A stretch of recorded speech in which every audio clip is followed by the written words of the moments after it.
Inland Wetlands and Watercourses Agency. I will be chairing the meeting tonight in the absence of Mark Parker.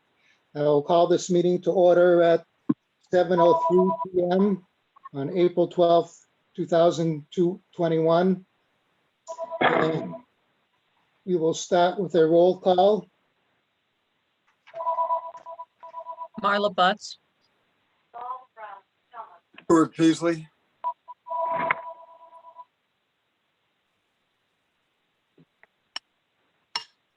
Bill Rowinski, and Jay, are you there? I am. Jay Swan. Okay. All right, we have the quorum to conduct business. Point of order, Jay. I've been doing a little bit looking into the ex officio member situation. And a few things that I've found says a member is a member is a member. So that as an ex officio member, you have all the rights of a regular member, except in cases where you don't have the background information prepared, or there's other information that you're not prepared to speak on. So you may abstain from anything that you're not prepared to do, unless anybody else has any other comments on that or objections to that. We will proceed with that. Bill, if I may, I agree with you. And again, I have been reviewing materials for tonight's meeting for the last couple of hours. As far as a vote, I would not feel comfortable because I have not been involved with this group for some time. So I am here basically so that you can have a quorum. But I would not feel comfortable voting because I'm not aware of the intricacies of a lot of the things you're going to be discussing. Okay, that's fine, but what I'm just asking in those cases, just to vote as abstaining. Absolutely. Okay, Thank you. yep, thank you. We have no alternates to appoint. We'll move on to action of the previous minutes of the previous meeting of March 1st, 2021. Does anybody have any comments or corrections on that? Marla Butts speaking. I reviewed the minutes. I have no comments at this time. They seem to be okay. Stuart Peasley speaking. I reviewed the minutes and I also do not have any issues to raise. Okay, Bill Rowinski, I do not have any issues to raise with the minutes either. I will entertain a motion to accept the minutes of the March 1st, 2021 Wetlands meeting. Stuart Peasley. Marla Butts, Sorry. Stuart Peasley, I move to accept the meeting minutes from previous month. Marla Butts speaking. I second them. Okay, any further discussion on the minutes of the previous meeting, March 1st, 2021? Hearing nothing, I will request a roll call vote. Marla Butts, Aye. Stuart Peasley, Aye. Jay Swan, Abstain. Bill Rowinski, aye. So the motion passes. Bill, can I ask a question? Yes. Stuart Peasley, isn't he an alternate? Oh, I'm sorry. So you have to. We'll have to correct that. We will go back to item number 3, appointment of alternates. I've never been this procedure to have to do this, so I don't know if I can just do that as the chair or whether we need a motion. Marla Butts speaking. You have the duty to make the appointment of alternates. No motion required. Okay, then I will appoint Stuart Peasley, alternate, as a full member for the purposes of this meeting. And also make note that Mark Parker, chairman, is absent. Okay, moving along, We have pending applications. Application number 01-21-02, Maria Bushy, Laurel Hill Drive, map 7272, lot 34, block B35, construction of new home, septic, well, and driveway. Do we have anybody representing the applicant this evening? I am here. I didn't think I was going to be their representative today, but I can answer as the general contractor for them. Who will we be speaking to? Sean Copeland. Okay. You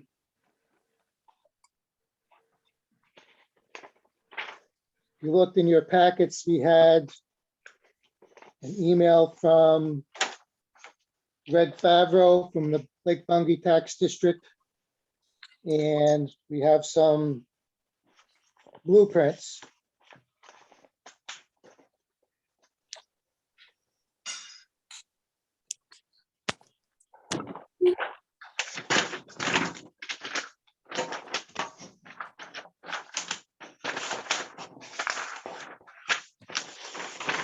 Are there any, Can I, go ahead. Bill, can I ask Greg Favreau a question? Yeah, go ahead.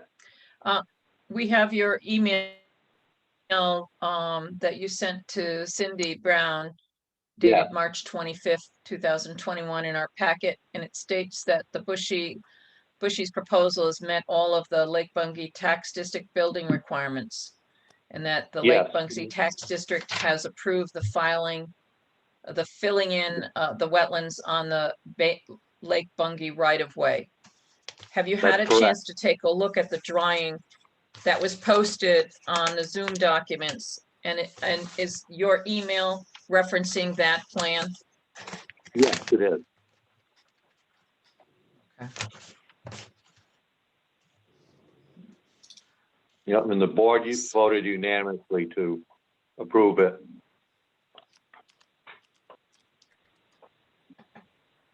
There was a question of a drainage easement, a 5-foot drainage easement in favor of the Lake Bungay Tax District Inc.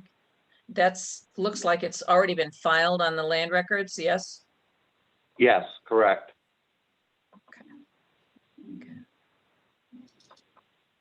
That should have been filed like around 1982. But at this juncture, this plan does not really show relocating that water course other than where the fill is occurring so that it'll move it over toward, that's not water course, that's wetlands, excuse me, edge of Yeah, wetland. wetland. They're not proposing to change any of the flow of the water through that property, is according to what Correct. the drawing shows. Correct. One thing that I noted that was added was, looks to be some geotextile under the driveway in the wetlands areas.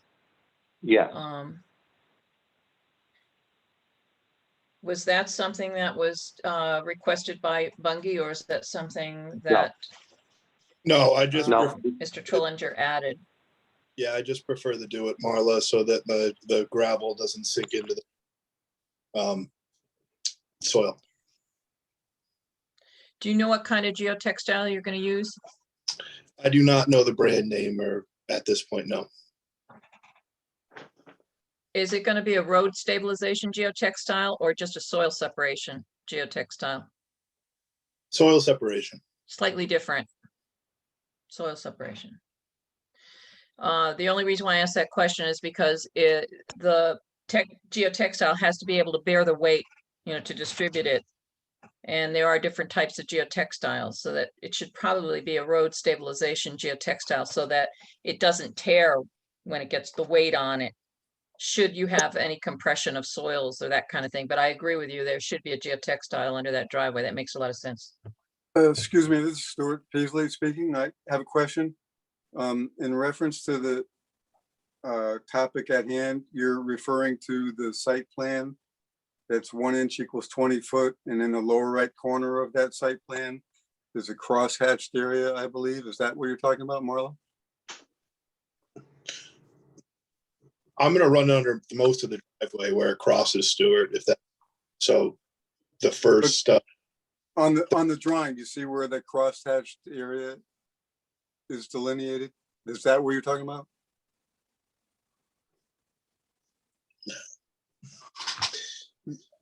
where you see it say proposed driveway, where it looks like stone, Stewart, is where, I'm gonna run under the whole driveway. They come in, wide sheets, so it's not just gonna be under a small crosshatch. Marla, I think you were trying to speak, but you were muted. The crosshatch area is the area to be filled, the wetlands area to be filled. Okay. I just wanted to make that clarification for the record. Because there's no note on the drawing. And if that were ever to be an issue, then there should be a note added on the drawing.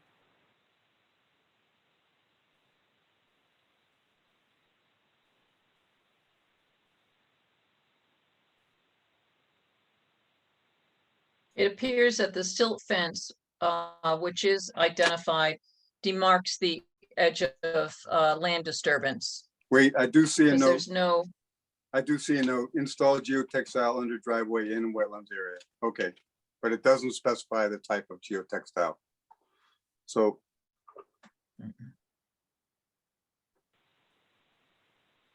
We'll make one comment for the record on these. This is a great drawing. The other drawings that we'll be looking at later tonight are much more difficult to read because they are printed out at 11 by 17. So it's a lot of work to try to read them, at least for me. And so it's helpful to have this size drawing. I know it's a lot more printing, but really the other drawings, the development, it's hard to read all of the things that were put out there.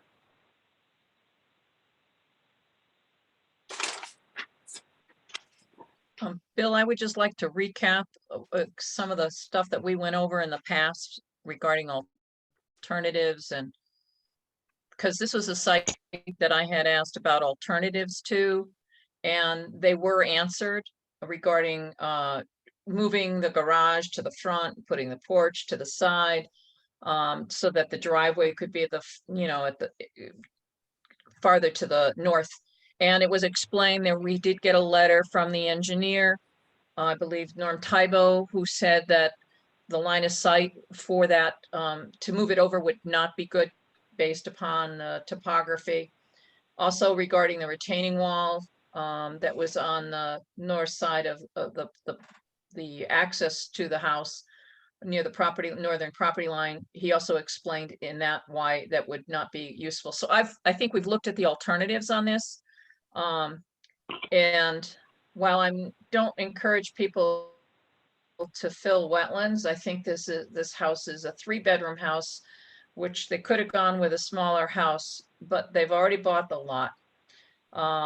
And it appears that there isn't any objection by the lake, the taxing district or the lake association. So whatever problems occur regarding the drainage system, if it fails to function properly, that will fall into the hands of the lake association. Since they have accepted this as an acceptable proposal, I don't see a reason why the Wetlands Commission at this time, given the fact that it was an old building lot,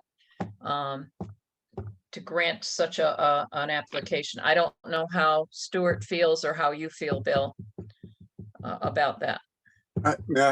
I have one, Stuart Peasley. I have one question regarding the building. What will the roof layout look like, Sean? Maybe you can help. Where's the roof water being run off, and how will that be handled? So the roof water is going to go through to a series of gutters, and in the Lake District you can't use metal roofs, so that's called shingled roof, and typically you run those down depending on where they come out and how much flow they're running. We may decide to run them underground, but right now they're planning on washing on the grade onto washout pads. So that'll be surface drainage. Correct. So is there any concern with that, Marla? Typically roof runoff is clean water. The only thing that it might cause is some difficulty in stabilizing where it runs across. Now, the proposed well is at the downhill side of the house near the road, closer to the road. So you really don't have any location to have an infiltration system.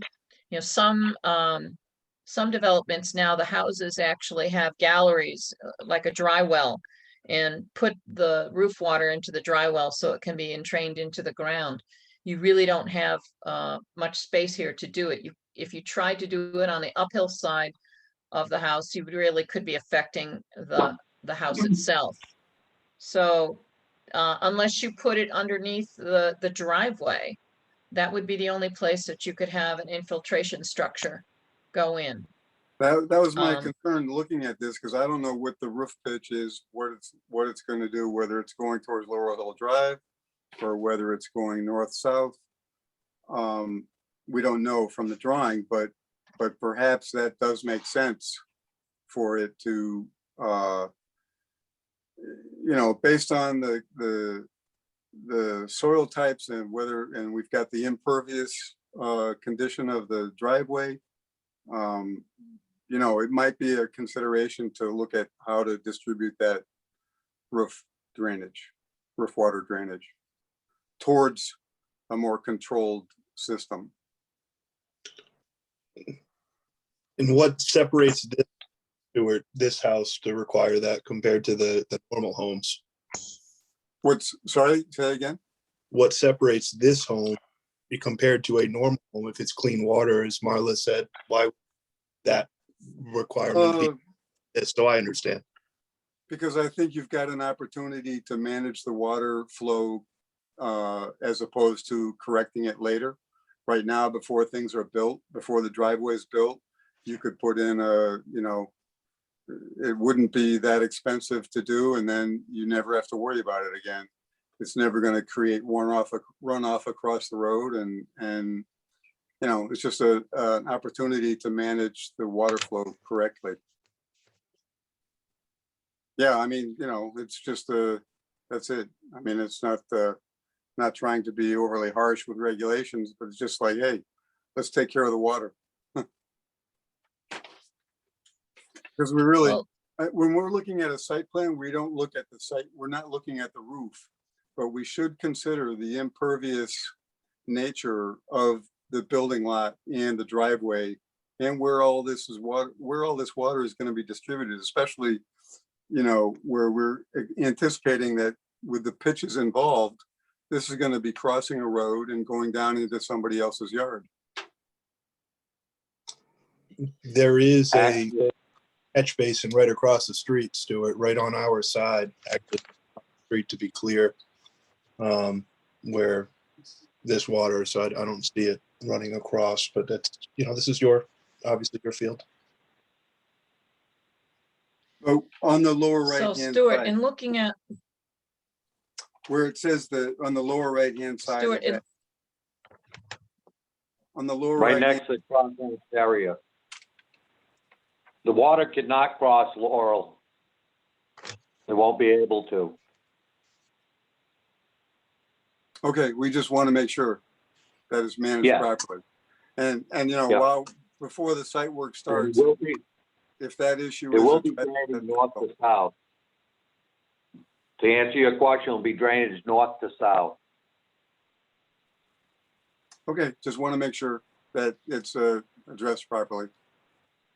It's an opportunity to do it right, before it have to do it later. because of the high water table created by the wetland system, if you look at the elevation of the wetland system, it's about at 193, 194. And the basement elevation of the house is 198.5. So the only place that you could, if you were going to have a dry well, the only place you really could place it would be to the, let's see, that would be the east of the garage. where elevations go up higher, like elevation 202, 200, because you've got to be above the normal water table if you're going to have an infiltration basin. Otherwise, you're just putting it in standing water. So, to me, it's for future reference, when we look at site plans, we probably should be asking those questions about the roof drainage from the engineer. That would be the only place that I could see that they could put some kind of dry well or gallery to collect roof runoff. But you'd only do that if you had a problem. I don't know that this would be a problem. Yeah, I'm not trying It to, could- just want to clarify, I'm not trying to be overly harsh about this, but I just think that, you know, it looks like it's some tight conditions that you might want to just anticipate how to put in some good water runoff systems now before you start work. Certainly agree. Well, if the clients do decide to put in a gallery to control the roof runoff, that would just be a modification of the plan. I Yeah. don't see that that's a requirement of us at this point in time. Okay, Bill Rowinski here is in question about my views on this, although I'm generally opposed to the filling of wetlands. In this particular case, I would be more inclined to go along as long as there is no further development or refinement of the wetlands areas, that they remained natural as much as possible. How much, does anybody have a scale where you could tell how much room there is between the side of the garage and where the silt fence is? Because if you can't get equipment up there into the back, then we'll have to look at the order of construction. It looks to be about 15 feet, so yeah, I'd say more about it's about 12. 3/4 of an inch. I'd say Okay, it's more like I don't 12. have a scale with me, so. There's 24 feet right in the garage and it looks to be about half that distance. So you can probably do it with 12. Okay, seeing that, then it's probably not an issue of getting equipment in the back to complete the backyard work. There's 15 feet on, there's 15 feet on the dot. I have a program open. Yes, it's 15 feet, correct. That was one of my concerns, is how is the work in the back going to get done if we're too tight? But it appears there would be enough room to do some of the septic work and grading and everything after at least the foundation of the garage has been built. Right. If the foundation's not in, then it's going to be way less than 15 feet. Or And if all you're- the list guys, during the course of the foundation work, you'll have a pile of dirt there. Yeah, until it's backfilled. Right. The only other issue I have is I think we would need an official letter from the Lake Bungie Tax District stating the same thing that's in the email, but I would like to see it from Mr. Greg Favreau and from the president of the tax district. Okay, that's not a problem. Because as far as I know, email is still not considered acceptable as a legal document for this kind of. Okay. And the lot All should right, be I know. corrected on that email as well. The lot is incorrect on the email that Cindy pointed out. Okay. All right. Okay, well, that's basically my comments. Good comments, Bill.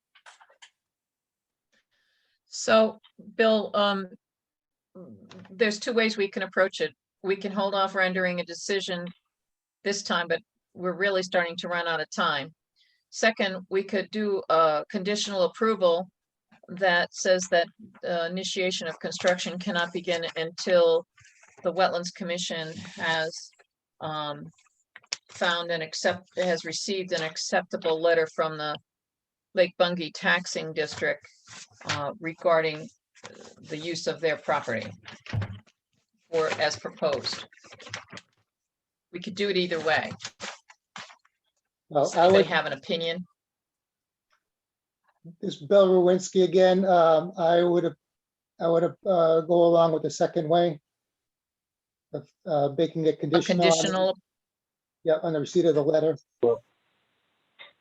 Just to let you guys know that the president does not live here on the lake. And I'll have to make arrangements for her to come down from her house in Massachusetts in order to get this signed, and then I can deliver it. So there may be a delay of a week or so. that's The okay. alternative is a month. I'm sorry? The alternative would be waiting another month.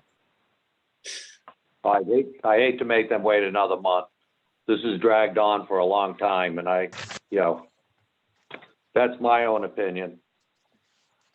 Well, Bill Rowinski again, I would entertain a motion regarding this application.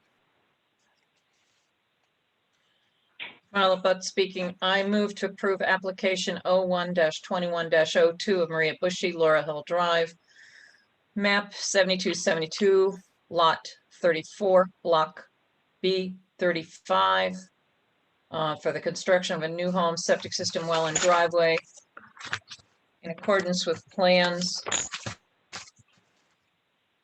entitled Improvement Location Survey, Lot Development Plan, Lot B35-B36, prepared for Mark and Maria Bushy, prepared by PC Survey Associates, dated revised to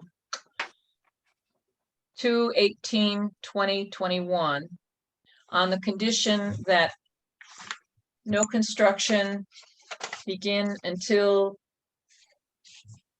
the commission receives a letter from the Bushy, wait a minute, I'll say the name right, the Lake Bungay Tax District, stating their acceptance and approval of the plan submitted to the Wetlands Commission as stated. Stuart Peasley, I second the motion. Any further discussion?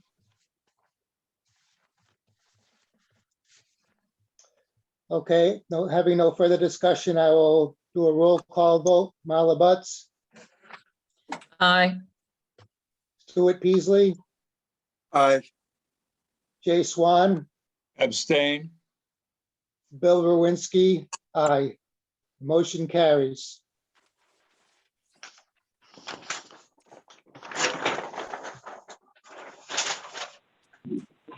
I want to thank everybody for letting me be on. And I'm going to be leaving the meeting now. This is Greg Favreau. Yep, thank you for your work on this. You're welcome. Everybody have a great evening. You Thank too. you. Moving on to item 6, new applications.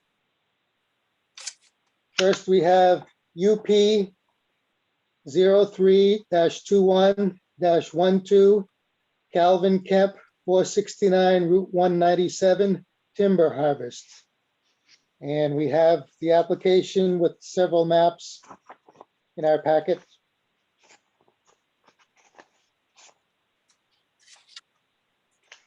Is there anybody representing the applicant this evening?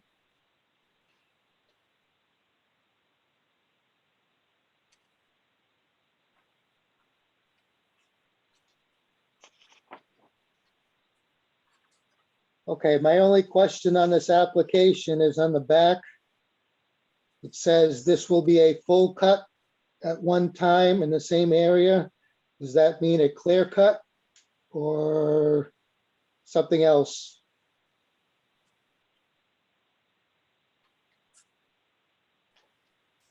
Good question. I think that needs a clarification.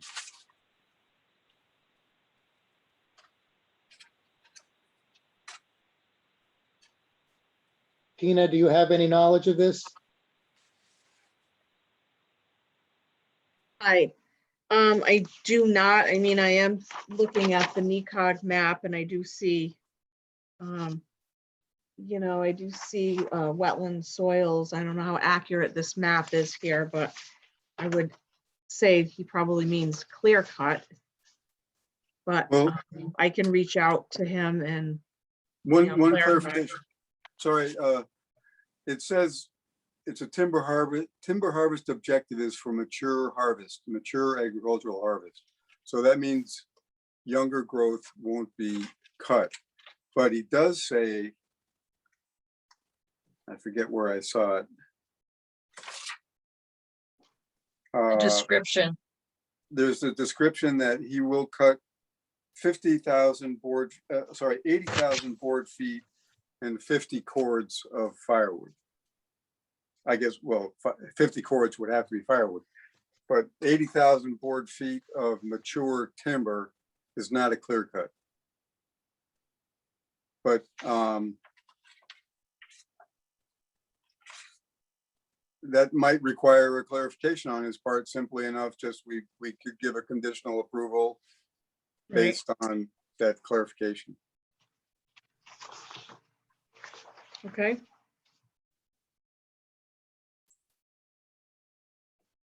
Under the description in further detail, it says area to be logged has been partially cut every year for over 40 years.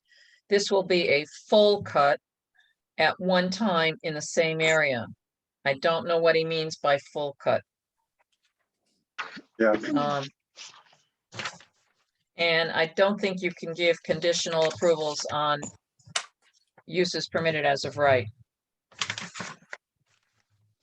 So I would tend to table this until next month and give Mr. Grasso or Mr. Kemp, Colonel Kemp, an opportunity to clarify that as to whether or not it's a clear cut or not. Okay. one thing too that would help in any of these logging presentations is like, is there a way to turn off the photograph part? Because the notes like are all red highlined and I can't read them. You know, so like I haven't worked with the NECOG program lately, but I know on the MapGeo program you can turn off the photographic. Well, the second map is all without the photography, just on the white map. There's two maps. I don't know if the notes on the photographic map are the same as the ones on the other map. Okay. So that might have helped us here. Well, that's how it was provided to us. A lot of these people that come in with these applications, they just assume it's a use permitted as of right, and they're not very, I don't know, they don't always provide all the information in detail, so I'm just kind of handing it in. Yeah, And, you know, he has estimated starting date timber harvest, March 8th, 2021. You know, has he started already? I don't know. I was just looking at the date on here. Hopefully not. What's the receipt date of this application? Is there a stamped receipt date for it? It's dated March 4th, so I don't have it stamped. So the estimated completion date is last Thursday. That's what I mean. It's like they just assume that's just a use permitted. They're just kind of, you know, giving us the basic information. So I'll have to reach out to him. Hopefully they didn't do the work. Does the Wetlands Office have a stamped receipt so that when documents come in, it can be stamped as being received? Yes, Do we have like a from A the stamp? building office. It's the building office stamp. So I don't know that we have our own. So the Wetlands Commission needs to have its own if it's gonna come in and get stamped. Yeah, Well, I That think, would- we have the money in the budget to purchase a date receipt stamp. yeah, it will be for the land use department that they're creating, so we'll get one. It would be rather important. It should state whether or not it's for wetlands or not. It shouldn't just state land use department. It probably should state for the wetlands office, because you could get documents for planning and zoning one time and you could get inland wetlands at another time. They probably should have their own stamps for Okay. receipt dates, because our timelines run off of those receipt dates sometimes. Not in this particular case, but for individual well, applications. Right. This is, was submitted somewhere around March 4th. Might have been just left on my desk. I don't know. Okay.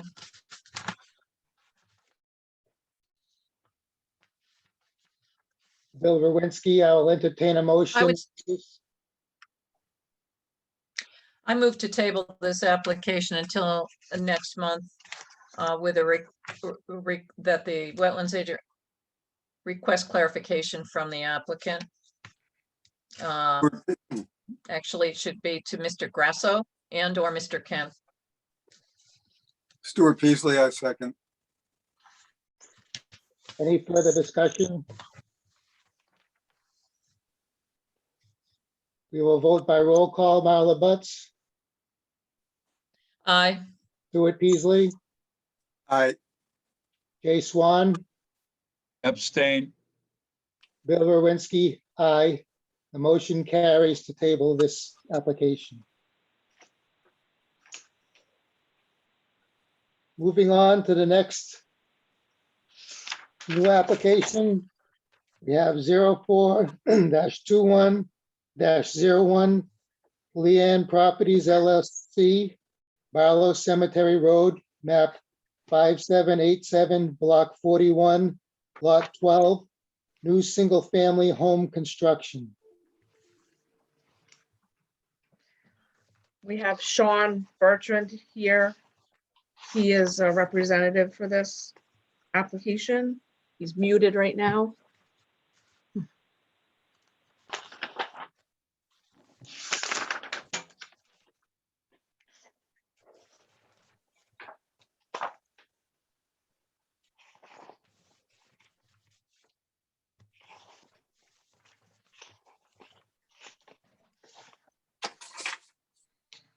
Marla Butts speaking.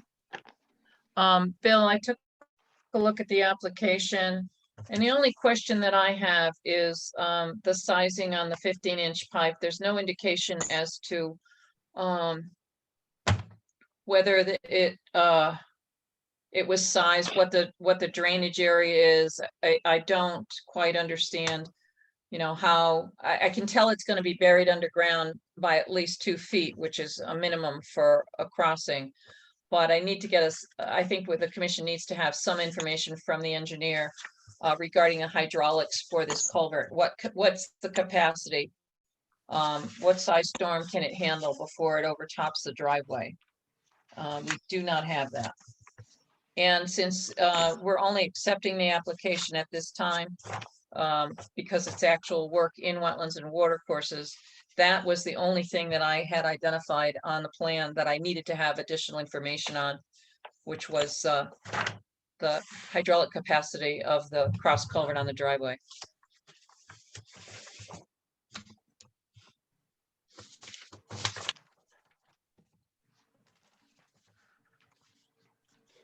Bill Rowinski, the only other thing that I noted on that culvert is it looks like it has a 1/2-inch pitch. So I don't know what, I'm not sure which side is draining to which either. It's draining from north to south, according to the topography. It looks like the pond is at approximately, there's an elevation 198. The inlet invert is 197, excuse me, 175.5. and the invert of the outfall was 175. So it's going from north to south. Okay,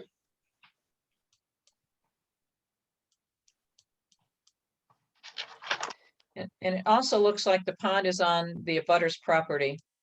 So whatever happens here, and there's a stone wall there, so it might be of value to take a look at it as time allows to see how it comes through. It looks like there's a slight opening in, well, I can't tell, in the stone wall. It looks like an old stone wall, according to the map.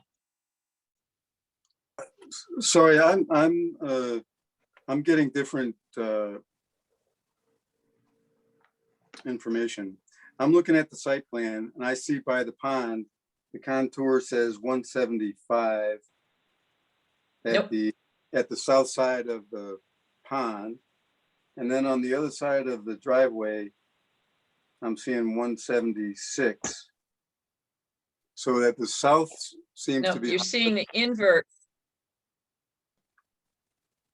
Where are you seeing the 175 on the edge of the pond? 175.3, I see a spot elevation right at the stone wall. Oh, you know what? This is so small. It's a, yeah, that's not a one, that's a 178. See, that's what I mentioned before. When these drawings come through, to me, this is just, it's very difficult to get the information correct. It's just, you know, here I have got a magnifying glass and I still can't get it correct. So it's just as a point of reference, not that I want to be overly critical. I know it's expensive to print these out at larger size, but it's not efficient for our use of time if we don't get the information correct. That's my only point. So we may want to ask for better copies. I don't know. I just a thought. You didn't get the 4x6 foot size full scale plans, Stuart? No, I only got this. Okay, I got the set of full scale plans. Oh, that's So, why. yeah, that's And why. they didn't have enough for everybody, so. I mean, I know it's I would- expensive, but it's like, it's not, I can't use this. Well, their digital is online. You can look at it online, you know, on the website and pull it up and, you know, you'll be able to see it a lot clearer. You can enlarge it from the online version using your browser. It'll let you actually enlarge it. Mm-hmm. Yeah. Bill, I move to accept application 04-21-01 Lime Properties LLC, Barlow Cemetery Road, map 5787, block 41, lot 12, for a new single-family home construction with a request that the applicant supply hydraulic information on the culvert and the culvert sizing from the Connecticut licensed professional engineer, which would be, I believe, the plans were drawn up by Killingly Engineering Associates, signed off by Greg Glott is an LS. It has to be the professional engineer, which would be Norm Tybo.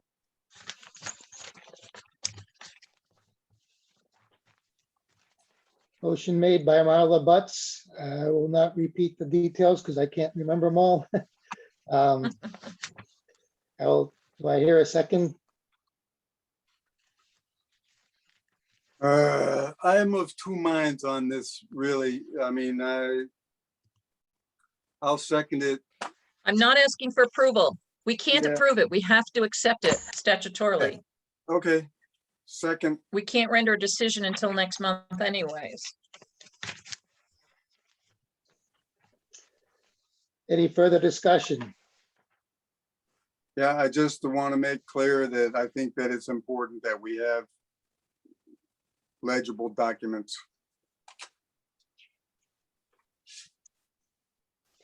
Okay, we'll vote by roll call. Marla Butts, Move to accept, yes. Stuart Stuart Beasley, Vote to accept. Jay Swan, Stain. Bill Rowinsky, move to accept. The motion carries to accept this application.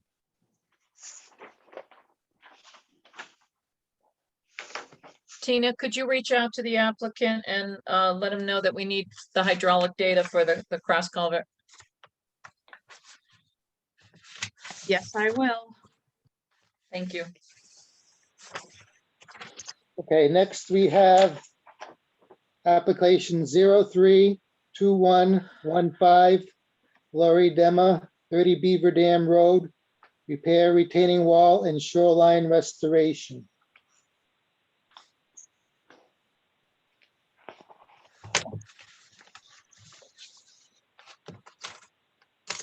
The applicant and property owner are on the meeting. And contractor. Yep. Lori Dema. And Donnie DeCostanzo. Yes, ma'am.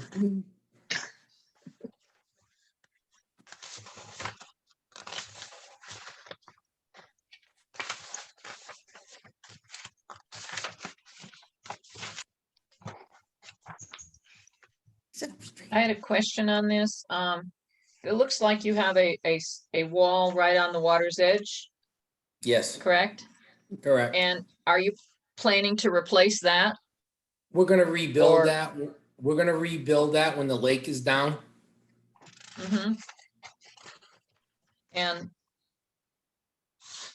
do you have any details on the retaining wall, the materials you plan to use, or?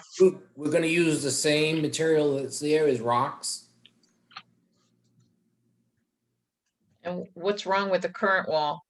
It's just been falling over, dilapidated. Is it because there's pressure behind the wall? No, just, You think? it was just improperly built back in the day. Didn't have a good footing? No, just the guy just didn't build it correctly. You know, so, So how will you build it correctly? well, we'll take it apart and then we'll build it, you know, like you would build a stone wall. Are you planning any drainage behind it? No. There might be You're some not crushed planning to- stone. There might be, we're gonna use crushed stone to fill all the voids in. That's about it. And then you have a beach area. Yep. Which way is north on this property? On this drawing, the diagram that you gave, I couldn't tell whether or not, is the beach to the north or the south of the wall you want to rebuild? I think it's to the north. Okay. Yeah, to the north is that way. Yep. If you're looking at the house from the And- water, it's to the north. And that stuff, and that, And you have a, go ahead. and this is all pre-existing too. It's all in, you know, it's there. We're just redoing it all. Do you have any pictures that you could share with us? What's there now? I could walk camera over. No. I mean, we don't have really quite enough information. At least I don't think we have quite enough. I don't know what normally when people want to do repair work like this and they're going to do it when the drawdown occurs, they give us a picture of what it looks like now. So we can tell what it looks like so that when We we can get grant an one. approval, we know what the difference is going to be. So, I don't think, do we have any pictures from the water? Well, I recently took a picture from the water. Marla, there's a north arrow on the site plan at the That last close. page. Where is it? Yeah, it's not that close. Yeah, that's it. Yeah, that's it, actually. Yeah, we have, Okay. how do you want us to get that to you? I do have a picture. If somebody, yeah, I do have a picture. It's just, yeah, from the water. Well, see if you can text it to him. Can Yeah, you email it to me? Can you Yep. email it to me? yeah, let me grab a pen. I don't have a pen. Yeah, right here. so since this at work is actually at the water's edge, it's actually an individual permit. So we would be accepting it today and could render a decision tomorrow, since you're not planning on doing the work on this until the lake is drawn down. You got plenty of time Yep. to come in with some photographs if you don't feel you have any good photographs. And are those stairs existing that shows to the Yes, north of the rock wall? yes, So are you gonna rebuild those too, yes. or are they gonna stay? Okay, We're gonna put granite in place of them. okay. And is the beach area gonna extend out into the water at all, or is it just gonna be at the water's edge? Just like it is at the water's edge. Let's see your email. Oh, I have Tina. Tina, you want me to send it to you? I have Yeah. your email. Yes, send it to her. Okay. Tina, is that Tina dot? So what Yes. What- Yes, Tina can do then is share those photographs and put them on for the next Zoom meeting. So we can look at them at that point in time. all right, so we'll hold off on sending them. We'll take some better shots. Yeah. Is that what you're asking us? Okay. How high is the wall that you want to Uh, replace? It's about 2 feet. Okay, all right, all right, It's not a big wall. okay. Gotcha. I think once we see the photographs, if you're replacing it in kind with what you have now, that would probably be helpful for us to understand what's going on, because the diagram doesn't really say a whole lot other than that it's a wall along the water. So Dennis has already. you been never out know. to- Sometimes people have really tall walls. Yes, no, I think the tops, like when it gets done, I think it'll be finished off at, I'll measure it with the laser and I'll know more and I'll put it in the picture. I'm guessing it's gonna be about 3 feet finished.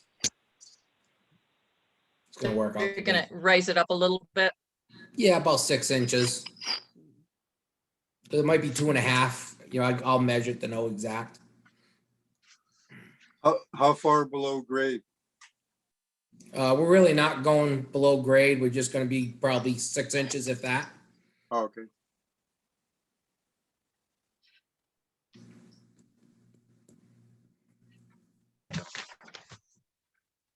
Bill, I move to accept application 03-21-15, Laura Dema, 30 Beaver Dam Road, repair retaining wall and shoreline restoration for consideration at next meeting, with a request that Ms. Dema submit some photographs of the site so that we can understand what exists there now that they're going to replace basically in kind with. Second motion. Any further discussion on the motion?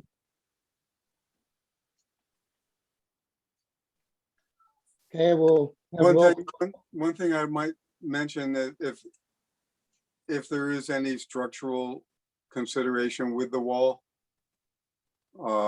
if there is any loading conditions, because it's a retaining wall kind of a situation, you're just gonna want to have to evaluate that, and if that's the case, then maybe sketch out a section, what it looks like when you're, what's the thickness of the wall, what's the Want a condition. side sketch? Huh? You want a Cross side section. sketch? Yeah, I'll do that too. Yeah, that would just be helpful. Yep. any further discussion? Not for me, thank you. Okay, we'll vote by roll call again. Marla Butts, Marla Butts, aye, to accept application. Stuart Peasley, Aye. Jay Swan, Abstain. Bill Rowinsky, aye. The motion carries to accept this application for the next meeting.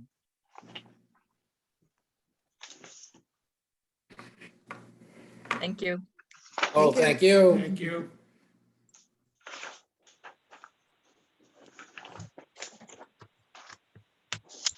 Next, moving on to administrative business update. on 102031. Phyllis M. Gilbert, trustees, care of John Keddison, 650 English Neighborhood Road, 3-lot subdivision.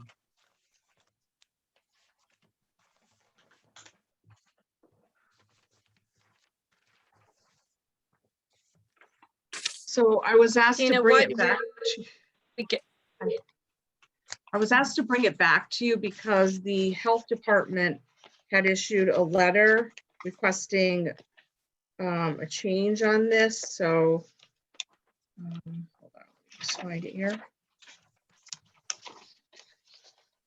So there was a letter from Northeast District Department of Health dated February 19th, and that indicates there's a 2 foot of natural occurring soils over ledge in the proposed septic area, so the area may be considered feasible if the following requirements are met for each of the 3 proposed lots. 1, a permit from this office is required for the placement of septic fill material. 2, approved septic fill must be brought in to ensure 4 feet can be maintained above ledge. And 3, additional testing is required once the septic fill is in place. So the Planning and Zoning Commission had asked that it come back to you to do another review on it. I didn't issue it another number. I wasn't quite sure how you wanted to handle it. If you wanted to review it again, put something on the record. Just for the record, Tina, Bill Rowinski, what is the current status of this now? We have, just what's the history of it?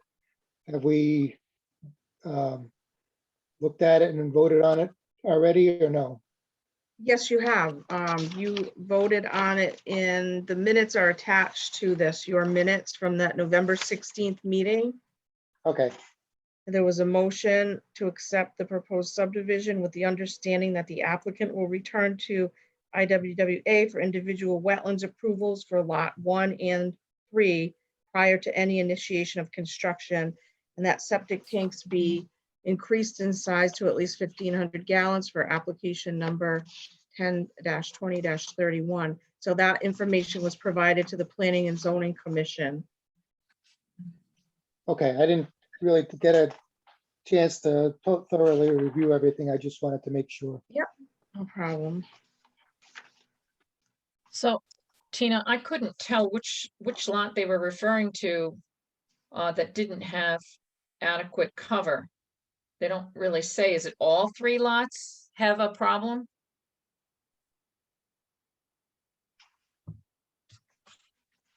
It just says lot 5, and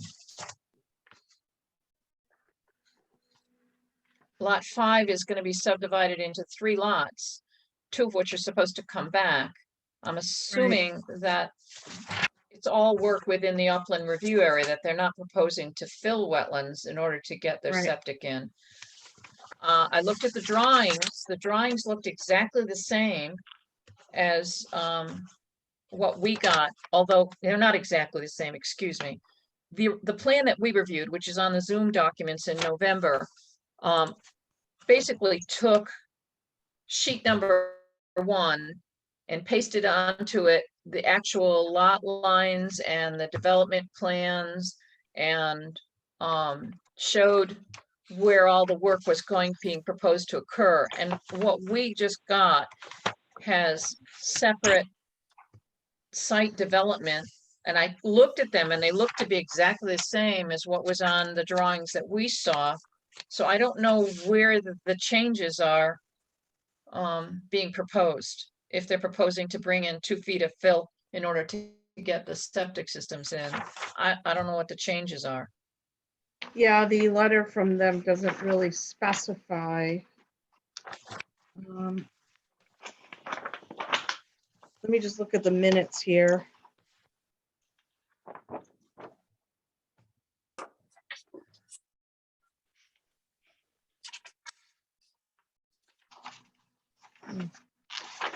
Yeah, I wish Mr. Parent was on this Zoom meeting, but he. I don't know. Do you want me to? I can request details on this. Since the spacing from the wetlands was quite a bit of distance, when I look at all three lots, using the November site plans that were posted for the November meeting on this as a Zoom document, if there is no intrusion into the wetlands themselves, I think the decision would remain the same, that those two lots have to come back for Okay. individual approvals.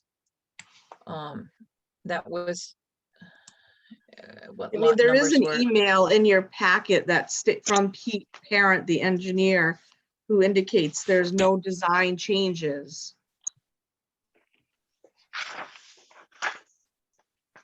So then if that's the case, that there's no real changes in design, then our original decision back in November, which says we find it acceptable providing that lots, what was it, lots 2 and 1 and 3 have 1 to and come 3. back. Yep. I don't know what maps are going to be filed on the land records, but when I looked at these drawings that you have here, that you gave us in our packet, sheets 1 through 7.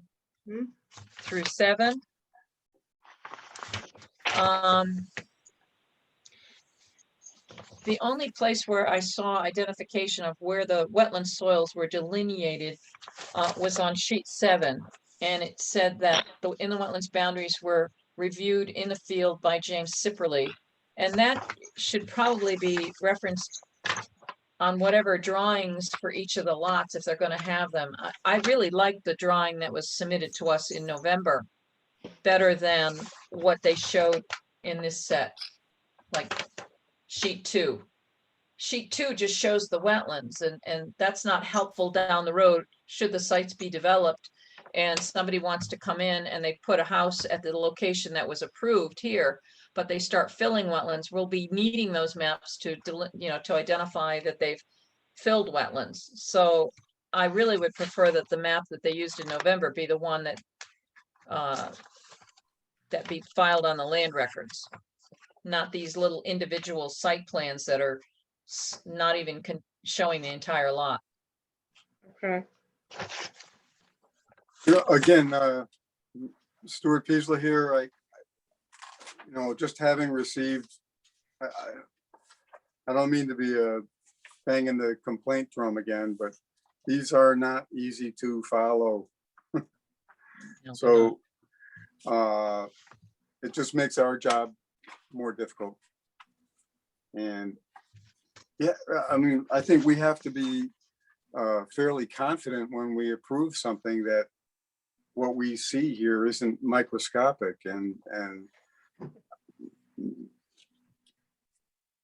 I don't know if there's any way to address this, whether we just say, listen, we need a certain size drawing, we need to have that legibility so we can understand what the heck is going on.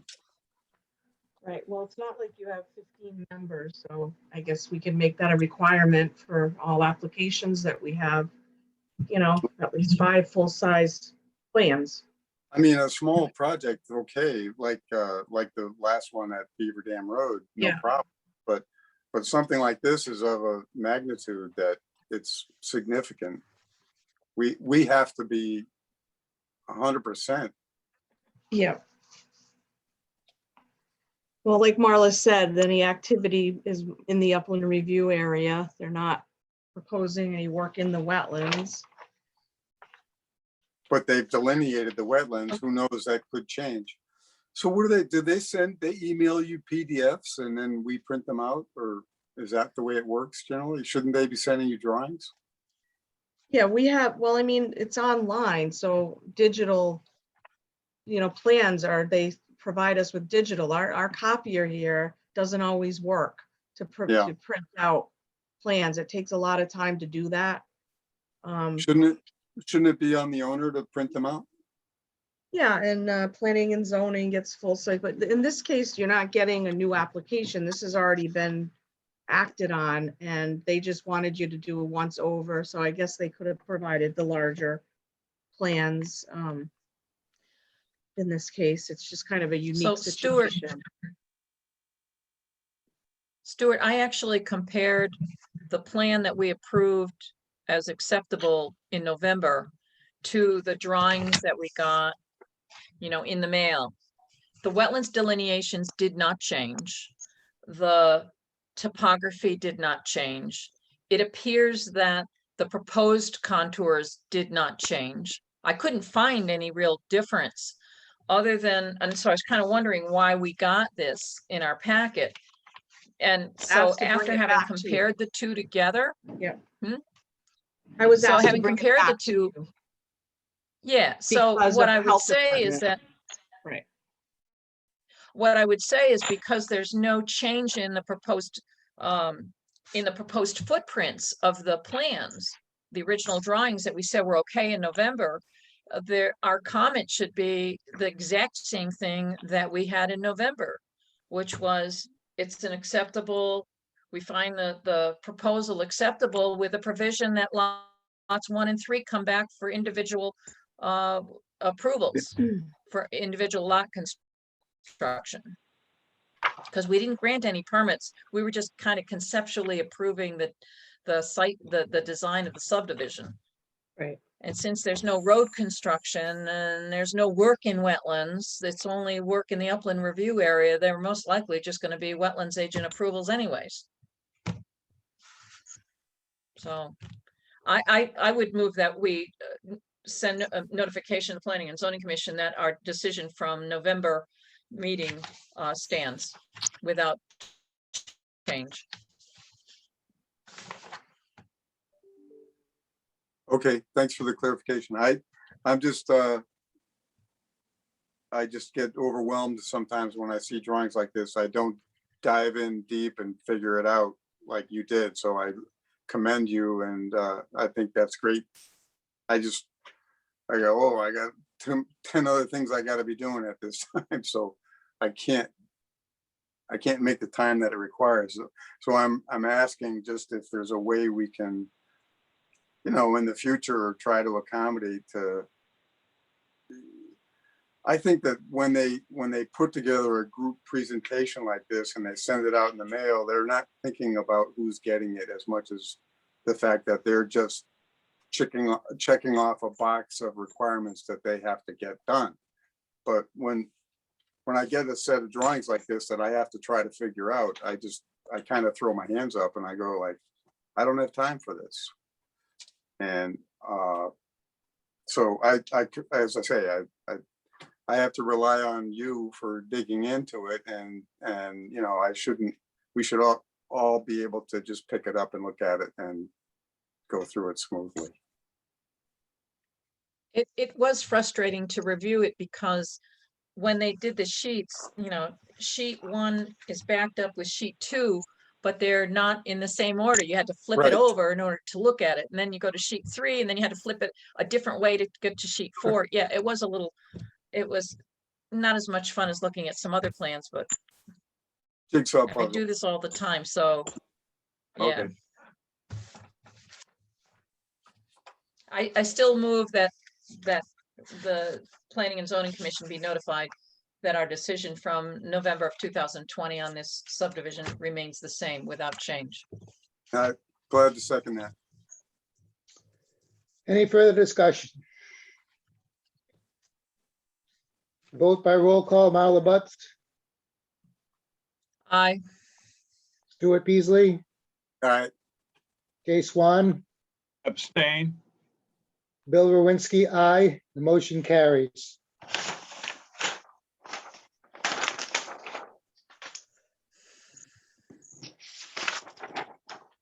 Under administrative business, the next thing that I would like to bring up is the wetlands agent report. Tina, do you have any comments for the written report, or anything you would like to go through or highlight?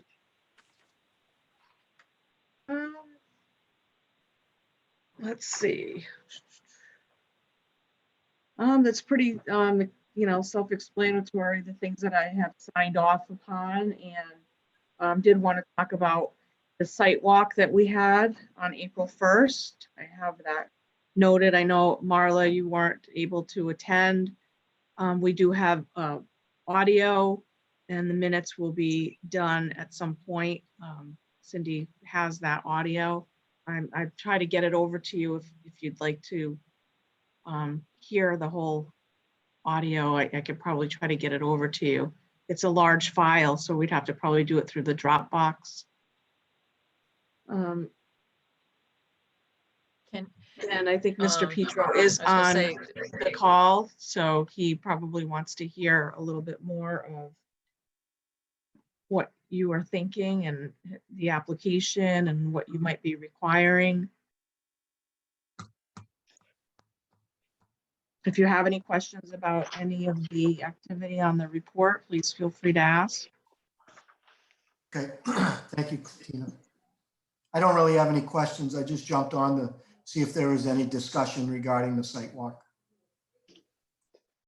Thank you Bill- for allowing us to come out there, Ron. That was great. You're welcome. Bill Rowinski, I have a few comments on this. Mr. Swan, I don't know if how familiar you are with this property, but Mr. Petro has a property on 155 Payne Road. And at one time, the Payne Road is a dirt road. At one time, during a heavy storm, the water overtopped the road and washed it out. The town of Woodstock came in and added a second culvert under the road.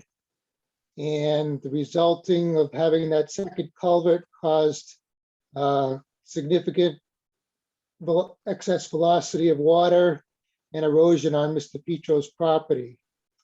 And to our knowledge, this work was done without engineering or any wetlands approvals. And so now Mr. Petro is trying to clean up the area and go through some alternatives to improve the water flow through his property.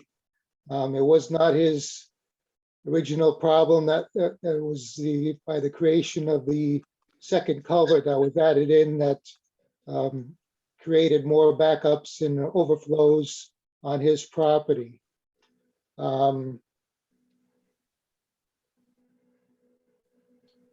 Bill, I am aware of the general problem and the history of the situation. I don't know all the details, but I'm very aware of, as I said, the general issue.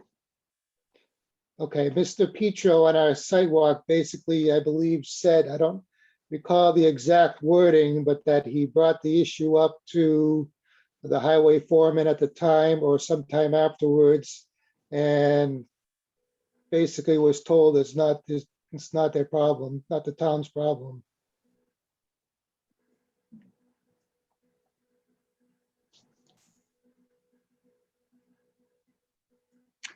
If the problem was created by the town, then it is our problem. And again, I really can't comment. I haven't not done any of the walkthroughs, the site visits.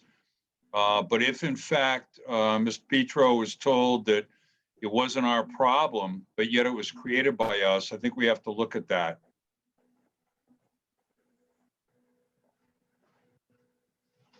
so let me ask you, when you did your site walk, were you aware of the wetlands delineations that were already on file when the land was subdivided?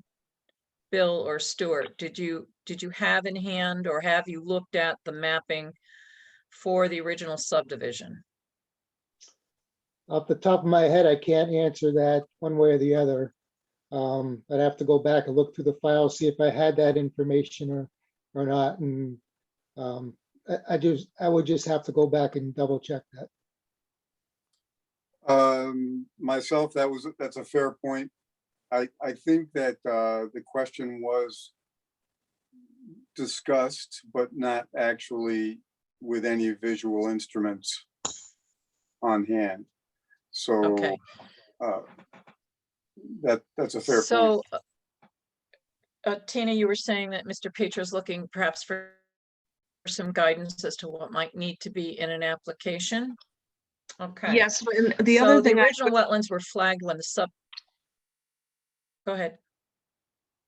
I know we were ahead. just talking about the highway part of this and what was done, and I know you were all provided an email dated January 11th from John Navarro explaining his side of it and what was done and a history.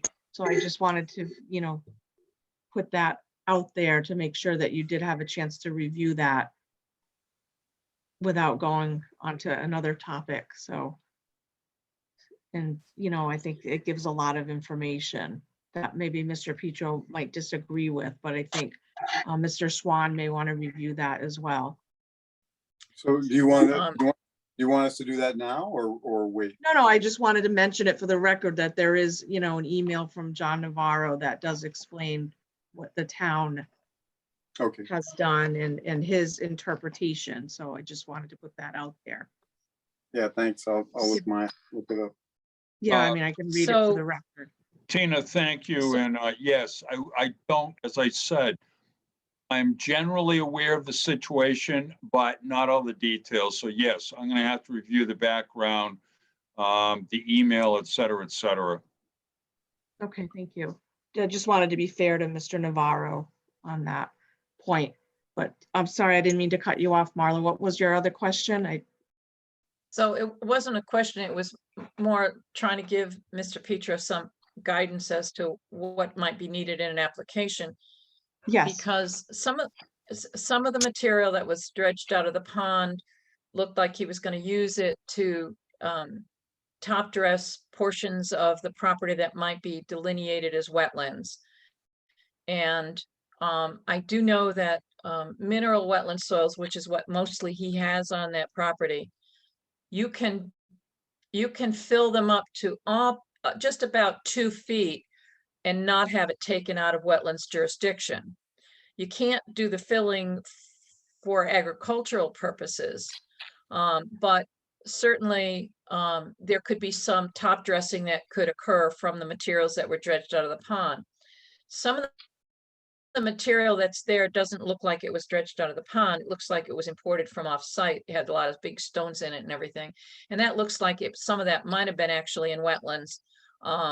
But I'm not knowing exactly where not having the subdivision drawing in hand that showed where the wetlands were actually delineated. That's on file on the land records, by the way. And it was done by Mike Schaefer, I believe, when the subdivision was originally done in 2006, something like that, I think it was. In any case, so any application should include, if there's piping that's going to be occurring, should be supported by some kind of hydraulic analysis by a Connecticut licensed professional engineer. In addition, this also goes to Jay. That may be something that you might want to have the town engineer or the engineering services you have available to the town to take a look at that second pipe that was put in to determine what change in flows might have occurred from the single pipe that was there before to when there was second pipe.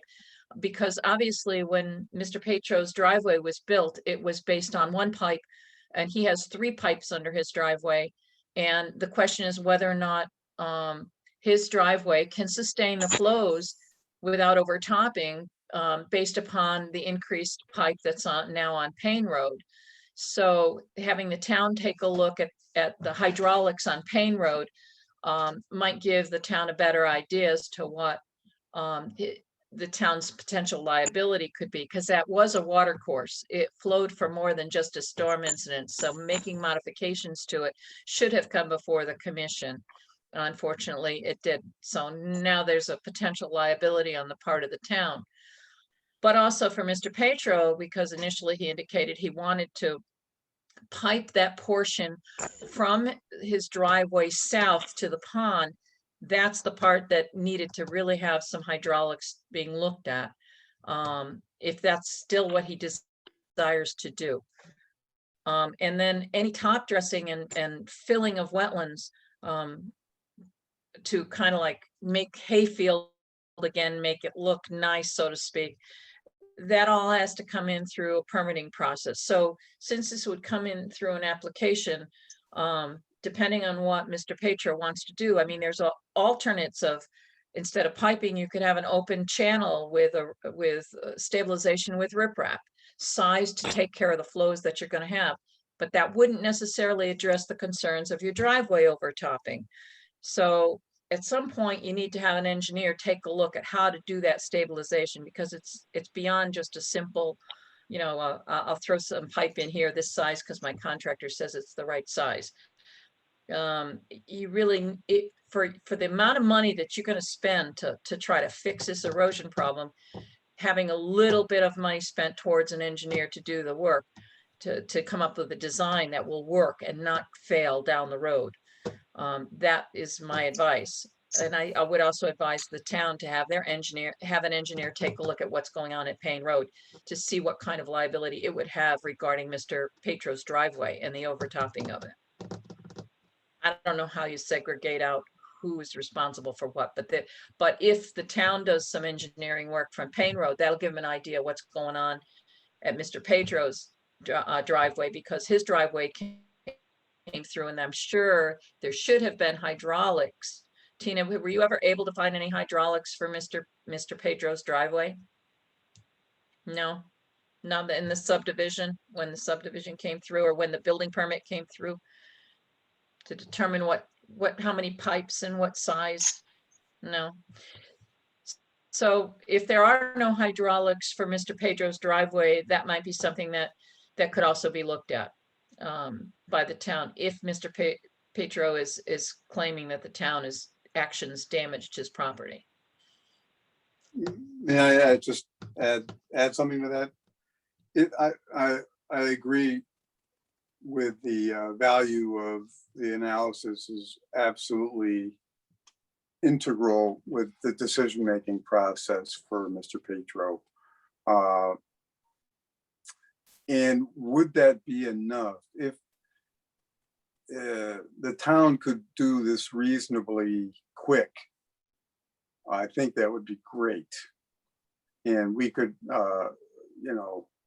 have some degree of assurance that would be enough to make decisions for Mr. Petro to go ahead with his agricultural endeavors, but also, we would try to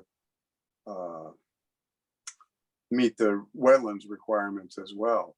But it seems to me that a lot of this is hinging on that hydrological analysis at the town road.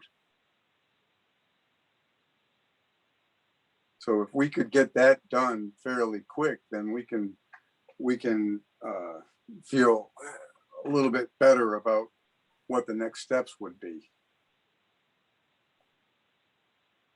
That makes sense? Well, Oh, Mr. Petro can't fill. One other thing is I also think that an alternative to the piping might be really worth looking at for many, many reasons.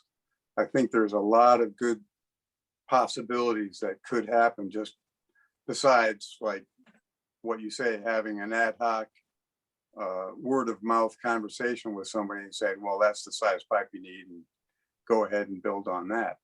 So I do think that would benefit from this process.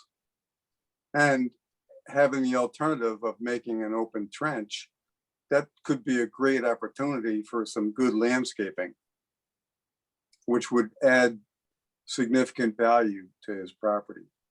It's an incentive as well as a benefit, if that makes sense. That's the way I see it. I call it the gift of planning. If I may, Stuart and Marley, your points are very well taken. And I, on behalf of the town, will look into this. Thank you. Sounds good. And in the Thank you. meantime, Mr. Petro, don't go filling wetlands. I drive by there almost every other day, so I That's keep nice to know, looking. Marla. Could use some grass seed to stabilize though. Yeah, most of the places where the topsoil's been placed already is not wetland soils. You have to take a look at the subdivision map. They're on the lower areas. And they don't look wet, except that portion that's just to the north of the pond, heading towards, what is that, Payne District Road? Heading up towards Hagstrom Road, what comes out of that cross culvert under Payne Road near the intersection with Payne District Road.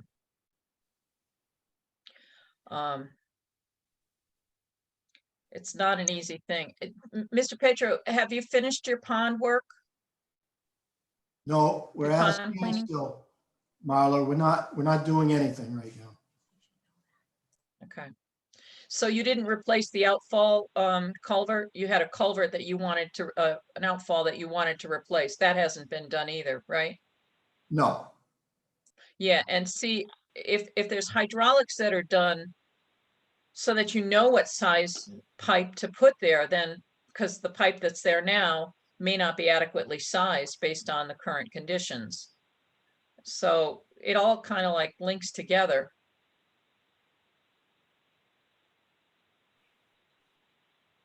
So did you all have an opportunity to review Jean Pillow's report?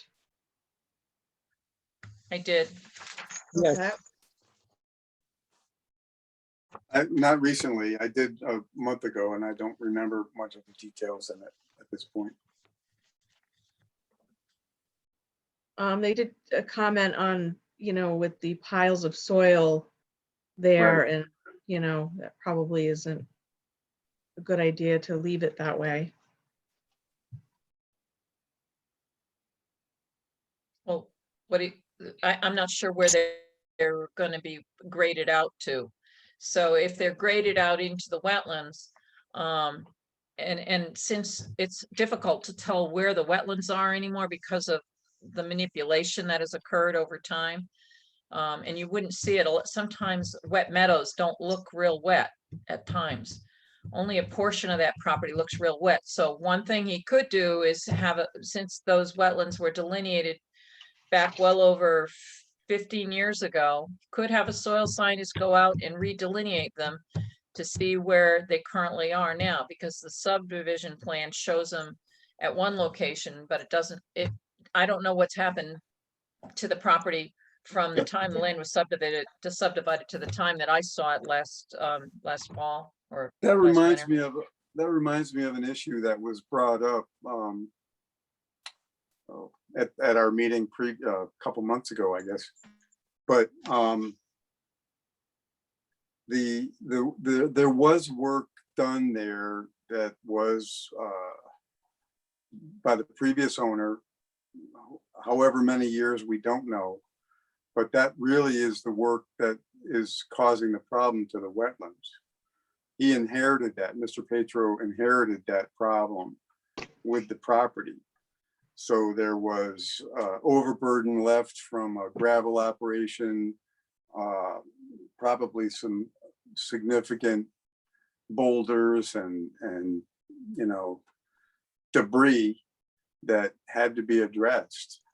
So now it seems like, what's the reasonable thing to expect from a new owner when the previous owner had really done the damage, shall we say, for lack of a better word, to the wetlands? So, there's a time factor in play here.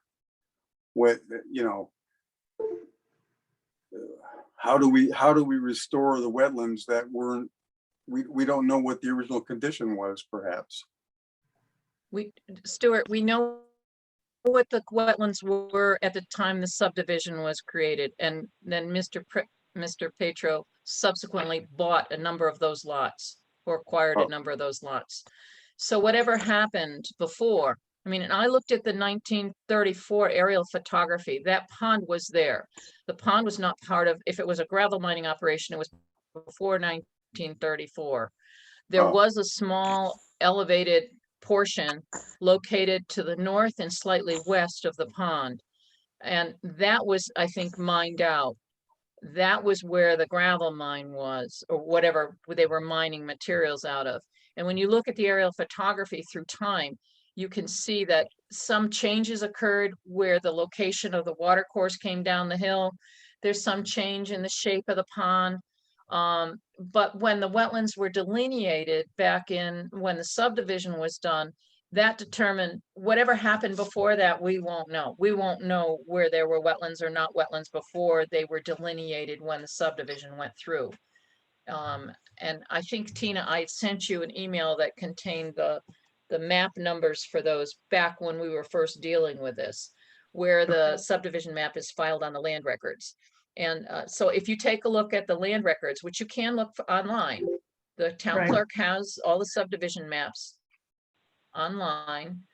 And you can look it up and you can actually see a PDF file of the subdivision, and the wetlands are drawn right on that subdivision map. And it also Okay. gives you existing contours at that time. So you can see what it looked like when the land was originally subdivision, and you can get a feel for what it is now by looking at it. But without an actual survey, you really can't tell. Right. Okay. Yeah, well, then that's the only thing that should be the guideline, is to deal with that map. That's the important map. But it should be sort of qualified by the fact that, you know, there was a gravel pit operation there. You know, Before the subdivision went through. yeah. I don't know the details. I just wanted to raise it as one of the issues. Bill Verwinski again. The concern was brought up about the open soil there now, and that there would probably be a good idea to get some grass seed down there just to stabilize everything in the short term. That would be a very wise thing to do, I believe. In terms of you know, what the owner is faced with now, I mean, basically what he's probably hearing is that we're you know, the time for him is a significant factor. What probably would be beneficial to him is to hear something like, well, you can do this, or there was talk about dredging the pond. If there's a way to, you know, at least give him some room to move partially ahead. Is that something we can do tonight? Well, Stuart, Bill Verwinski again. He was approved for the work on the pond for agricultural purposes. So that's what he can do in that area. All right. Other than that, there's a lot of factors involved that kind of depend on each other. Because getting the analysis is going to take some time. I think, you know, it's not going to be something that quick turnaround. Maybe not. Maybe you can get it done fairly quick.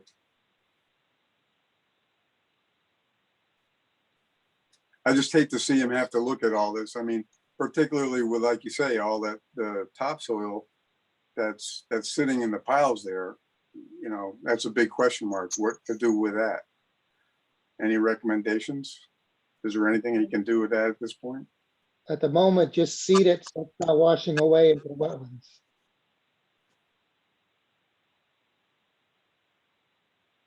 I would concur. Until you actually know where those wetlands are, you can't just spread it all out and say that's okay. Like I said, what I've seen spread out up on the hillside, that's okay. That should be seeded down. That's not in the wetlands that I recall seeing on that map that was on the land records. And right now I'm trying to see if I could reference that map by looking at the town clerk's website to see where she's got her properties listed. And this, I can't remember what the name of the subdivision was. Mr. Patro, do you recall what the name of the subdivision was? This subdivision Yes, is Payne District Estates Association. Payne Districts Estates, okay. It's Um, map through Map what? 2005-1976. Can't hear you. Sorry, Sorry. I'm reading it from an email, 2005. And then it says dash 1976. And then Yep. 2412 is the other number. Okay. So if you go on the land records, and the land records you can get by going to the town's website. I believe it's at the town clerk's office. Yes, town Should be clerk's link, listed on there.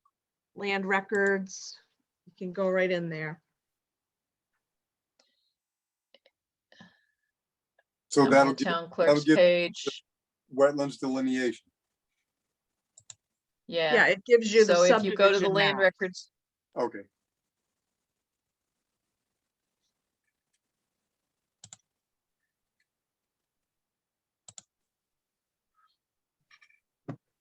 So if he wanted to do some grading with that topsoil, as long as he's in uplands, it's okay. yeah, but unless he's looking at the map that was originally in the subdivision, he won't know where those wetlands actually are. Because they're not inherent anymore, because those were more wet meadows. They weren't a swamp, marsh, or a bog, which you would typically see, tussock sedge, that kind of thing.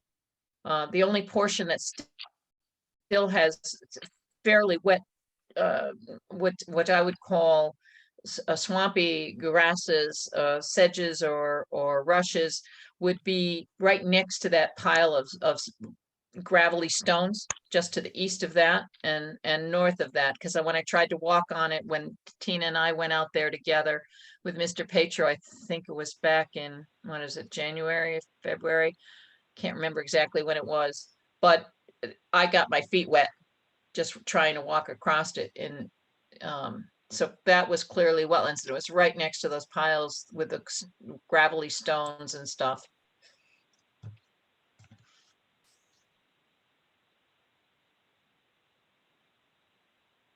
I don't know. I'm just wondering how to help facilitate his situation, because this time of year now is.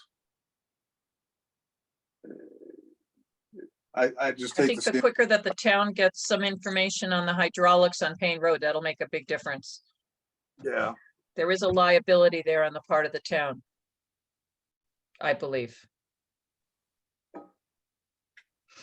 Well, that's leverage.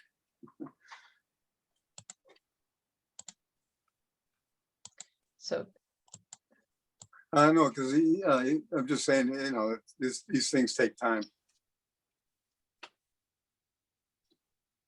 it's an eyesore now, though. So yes, Tina, the Payne District Estates map is located at book 1976. And it says page 1976, but those are usually by numbers. I just called it up. It's 2005-1976. It's book 1976, page 197. And that shows the wetlands and the subdivision map. So it's actually map 1976. And it was filed in 2005. So Stuart, you can go look at that map also if you wanted to see where the wetlands were delineated. It shows the ponds, it shows the wetlands, and they're scattered through the lots. Okay, Okay, thank you. that's why I like having the wetlands delineated on the subdivision plan itself. That's filed on the records, because it makes it so much easier to deal with later on down the road. If you Is have an there issue. Is there a way we can put that in the regulations? Put what in the regulations? The drawing requirements? For a subdivision? Yeah, That should be on the subdivision regulations. And that would be a comment that we would make if somebody came in with an application or came in with a review for a subdivision and they didn't show delineated wetlands on it. Then we would make that comment that this subdivision doesn't have the wetlands flagged. I'm just wondering if those requirements are flagged at any point.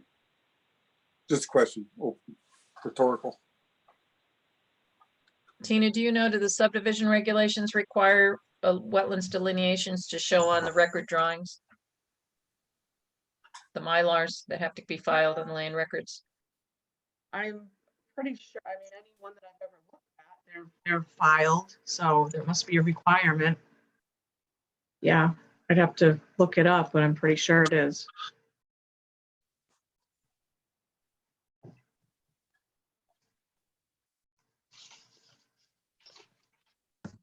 Bill Rowinski, is there any further comments on this subject? Tina, do you have any further comments on wetlands reports? I do not. Excuse me. Okay, is there any citizens who would like to offer comments? Bill, Ron Petro, I'd like to comment. Yes, go ahead.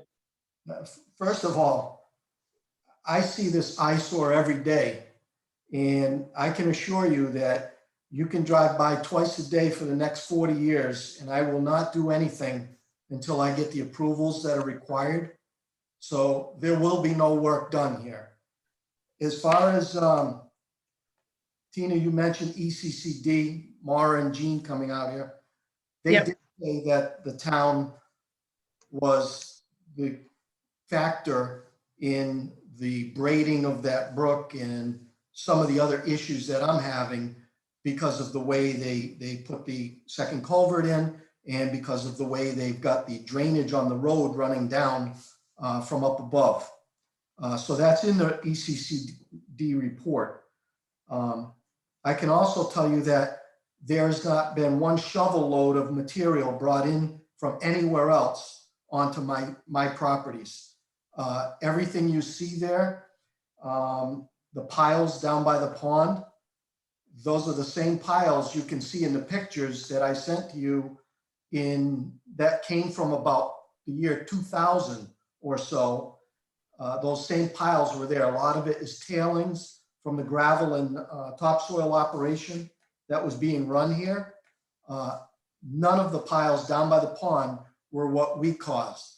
What the piles that you see up in that upland area, that was the stuff that we moved, and that was topsoil, and that was over by the brook.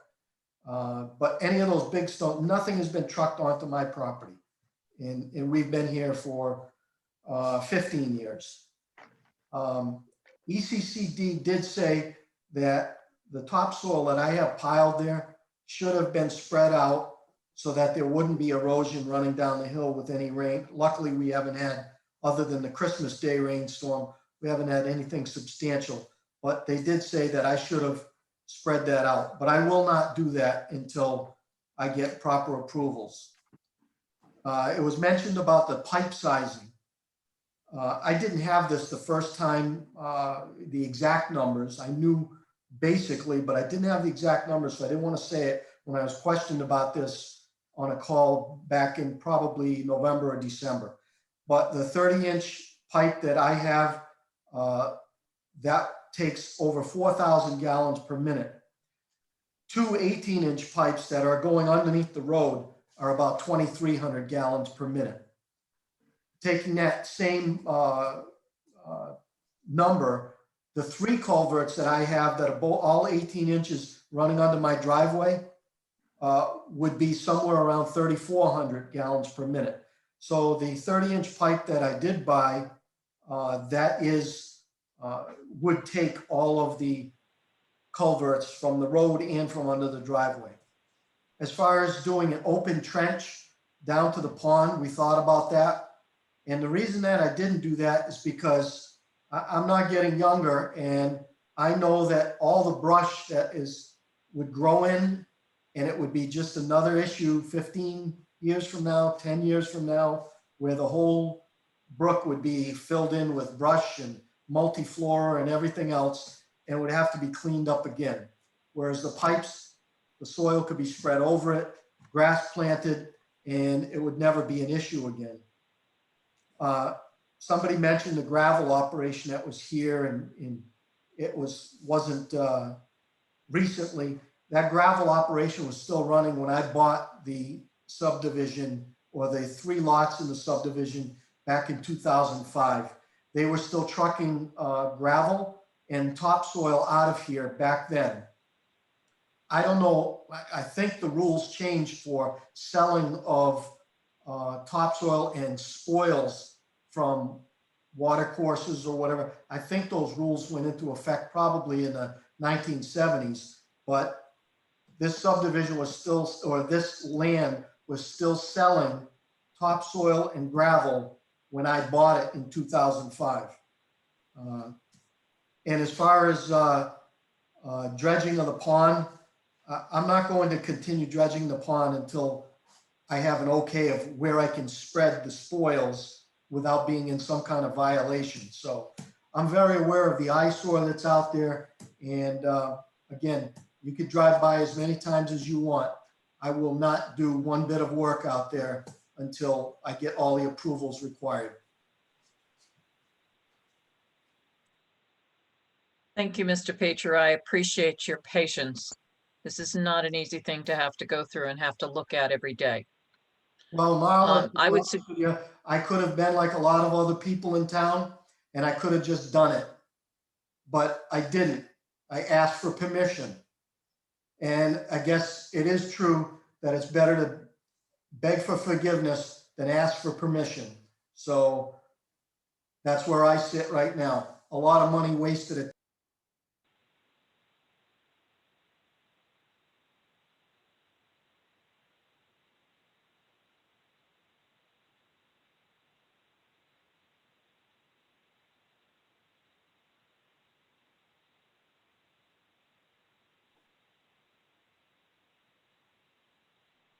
Okay, unless I think anybody has Mr. any, Yeah, I would like to ask Jay what the status of the budget is and what's going on with the land use office and with Tina leaving the end of June, where we stand on the budget and what's going to happen with that position.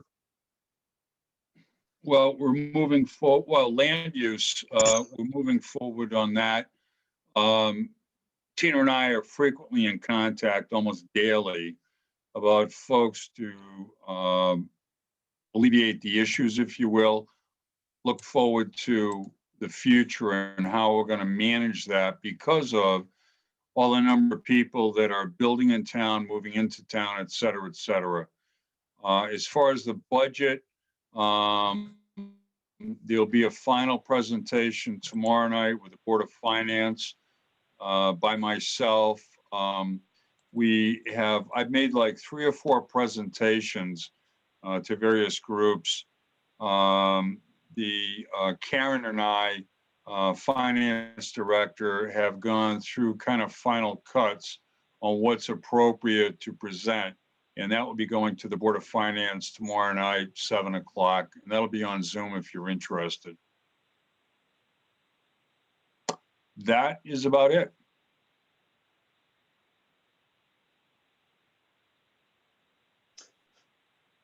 thank you. Okay, is there any other administrative business that we need to look at or discuss?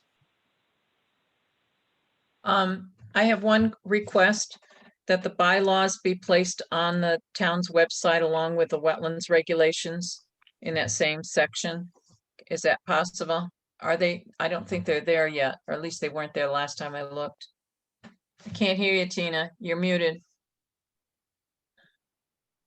Yes, they're working on the website. I believe the regulations are on there.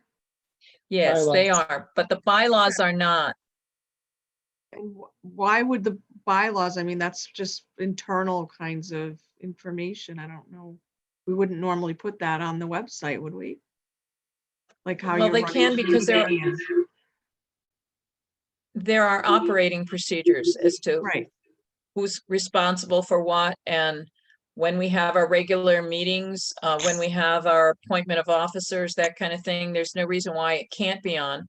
The other thing is that I still haven't seen the final version of the bylaws. Remember, there was a problem with the agenda being changed and not being correct kind of because there was confusion about that period of time when you weren't here and we modified the bylaws then and you didn't have the electronic version. So I still would like to have a final copy of what is standard. And the only way I figured I could get that finalized is if I have a question about how we operate, would the public have a question about how we operate? So I don't see any reason why the bylaws wouldn't be on the website for the public to see. Okay. I just think it's appropriate. I don't know how any of the other commission members feel about having the bylaws posted on the website. I've seen on other town websites where they have been posted. Out of curiosity, I've looked at them a couple of times just to see what they consisted of, and I don't think it's an issue of internal or external. I think that transparency is pretty good. Right. No problem.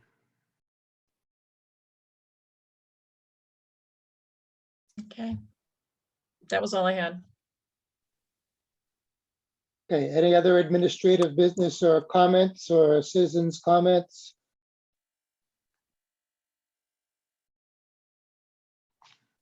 Hearing none, such would entertain a motion to adjourn. If I may, before we go, I just want to thank you all for inviting me tonight. I very much enjoyed this. I do spend a lot of evenings at various board and commission meetings via Zoom. And, I'm just appreciative of getting to see all the aspects of town and who works with who and the challenges you face and that sort of thing. So again, sincerely, I just want to thank you for inviting me, and I very much enjoyed it. Thank you. I will make a motion that we adjourn. I'll second that. By voice vote, all in favor, say aye. Aye. Aye. Against, anybody against? Abstain?